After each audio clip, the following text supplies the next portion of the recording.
want to take your game to the next level, you want to be a world champion, take the fighter training stack.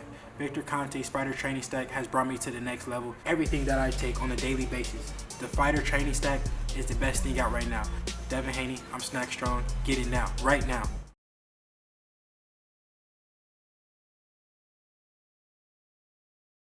Wrestled with him all night. You know, it was a physical fight in that regard. And, you know, but Ryan went to school. I'm sure he learned a lot. We're going to watch the tape of this fight, and we're going to dissect it. We're going to go, here's what we could have done more of, or maybe less of. You know, but there's certainly usually more things you could have done.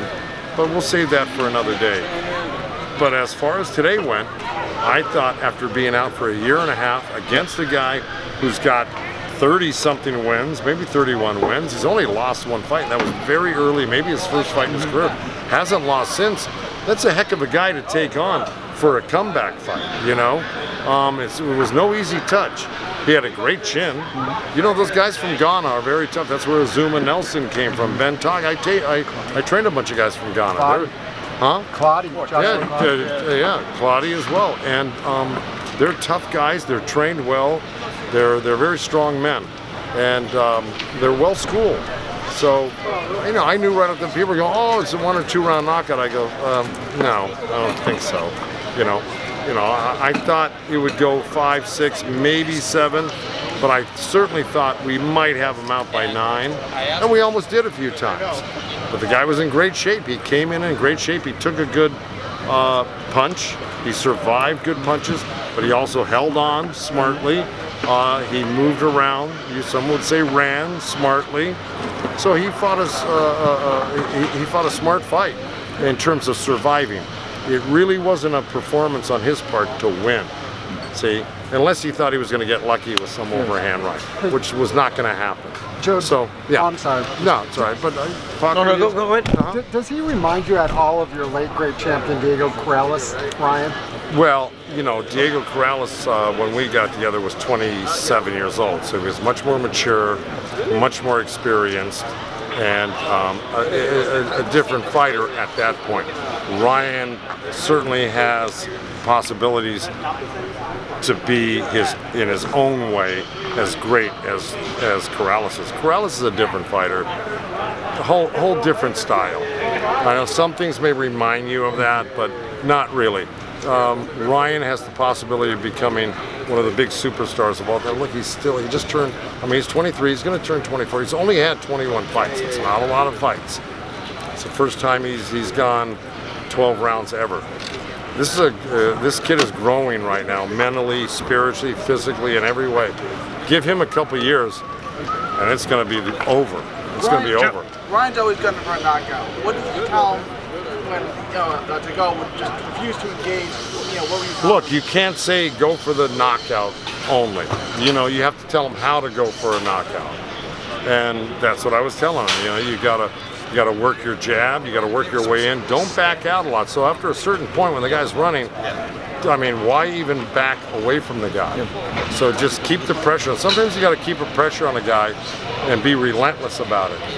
But you also have to go to the body more. There's a few other punches that we're gonna work on in the gym where he'll be able to implement when he gets a little bit closer. So, you know, beyond that, it's not brain surgery. You know, keep your hands up, keep the pressure on a guy like that. Don't let him run around you, try to cut off the ring. Get to his body, because if you swing for his head, you're likely gonna miss, because he's got really good head movement.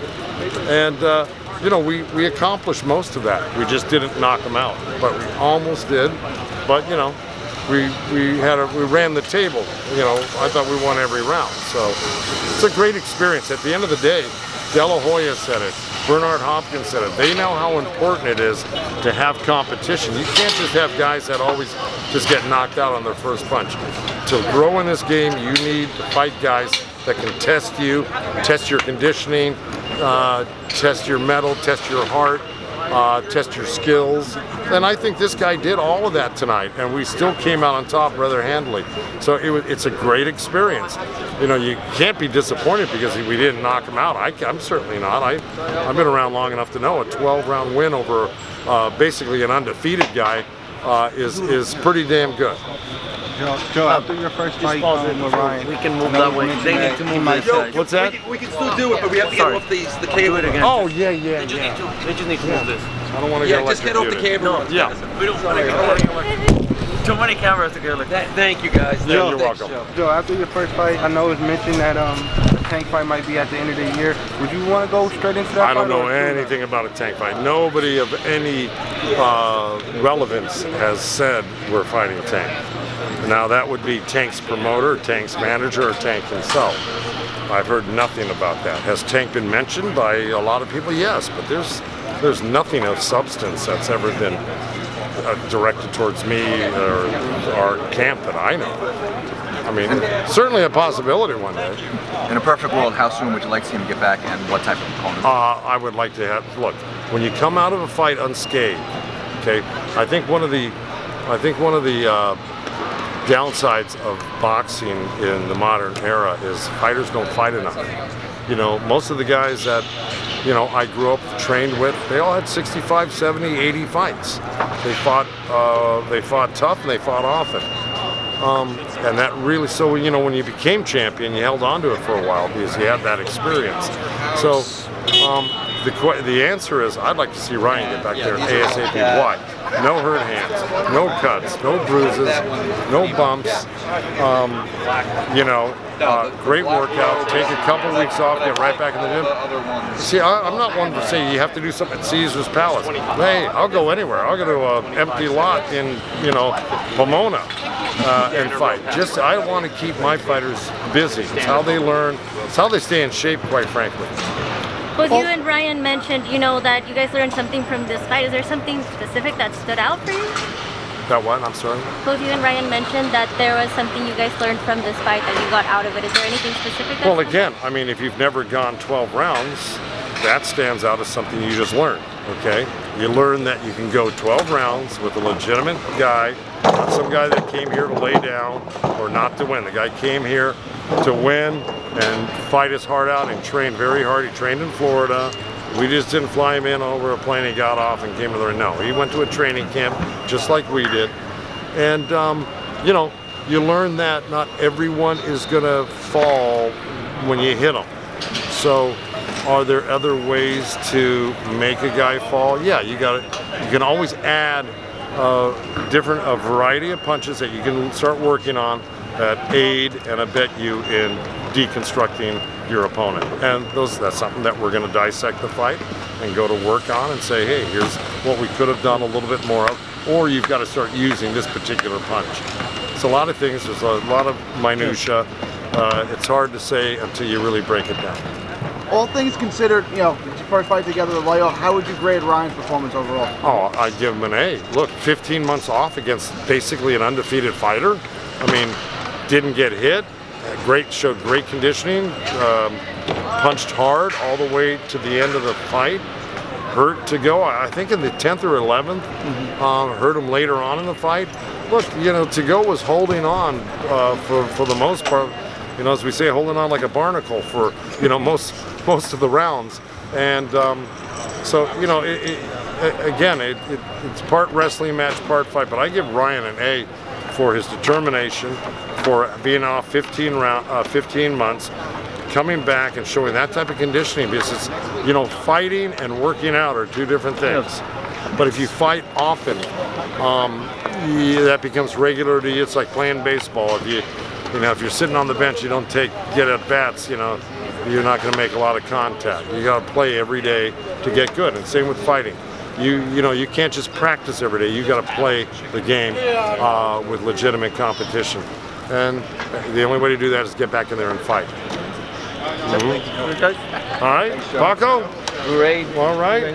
Did I ramble on as usual? Thanks, Joe. Hey, Joe, could that empty lot be in Texas again? Could that empty lot be in Texas again? Listen, I do it.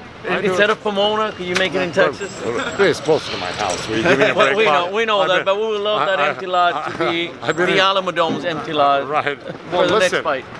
Look, you know, you could be the on-site promoter. Find the parking lot and let's talk business. Joe, who do you have Kambosos versus Haney? Pardon? Who do you have Kambosos versus Haney?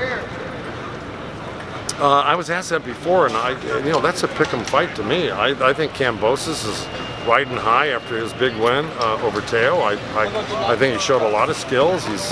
He's certainly not easy to fluster, and he had a lot of confidence and a lot of conditioning, and again, a lot of skills. He landed a beautiful right hand, landed consistently over the course of the fight. Devin Haney is a real, boxer puncher. He's got good skills, great skills in the ring. That can offset somebody like Kambosos. That's why I say there's so many good points to both guys. I'd call that a pick 'em fight, to tell you the truth, you know. Does Haney need to come on more aggressive or do anything different, just being that the fight is It depends. I mean, why should he be overly aggressive if he's able to control the ring by boxing?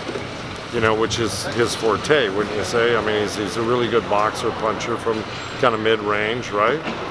I was just saying more because it's in Australia. We also happened with you know, Jeff I mean, you can't fight to the judges. You know, you got to fight to your strengths and your skills. And if your skills prevail, you know, the public will know, even if the judges don't. Another one I want to get your take on, man. Canelo versus Bivol. Bivol's a big guy, 175 pounds. Yeah. What does Bivol need to do to take out the pound for pound? You know, you got me there, because I'm gonna be honest with you, I haven't seen Bivol fight. You know, I've been busy doing my own studying right now, and that one has slipped by me. I've seen Canelo 1,000 times, of course, and I know what he can do. And I think it would be a mistake to ever underestimate him. I mean, that's like the worst thing you can do with Canelo. You underestimate him, you go, oh, I didn't know he was that good. And you know, then the next fight, oh, I think the other guy, and then you go, oh, yeah, he is that good. And then you go, yeah, I believe in Canelo. So, I mean, that's the way it is. He makes a believer out of you, you know. So, Bivol, I hear, is very good. I hear he's technically sound, big guy, like you said. But, you know, Canelo's already beaten big guys, you know. And he keeps moving up in weight, and they go, well, that's too big for him, and then he knocks you out. What can I tell you? He's like that overachiever that just, he's a runaway freight train. You can't stop him, and he's just getting better. If George gets past Devin, are you guys Pardon? If George gets past Devin, are you guys going to make a play for that George fight? I'm not making a play for anybody, because I'm not Oscar, and those guys really call the shots. I've always taken a backseat to all of that, you know, because they don't come to the gym and tell me how to train my guys, and I don't go to their office and tell them who to book. When they throw someone at me, I go, it sounds good to me, and you know, we take all comers. I don't know a fighter that I've ever had that goes, no, I don't want to fight him. You know, they go, yeah, if it's a big fight, good money, they'll say yes to it, because they all want to fight the best. I mean, the real guys, the champions, they want to fight the best guys. They almost never turn down anybody. Thanks, Joe. All right, you got it. Walker, you're the best, my brother. Thank you so much for watching this video, and make sure to subscribe for more videos of your favorite fighters over here on Fight Up TV, and give us a follow online as well at Fight Up TV on Twitter and on Instagram. We appreciate it, guys.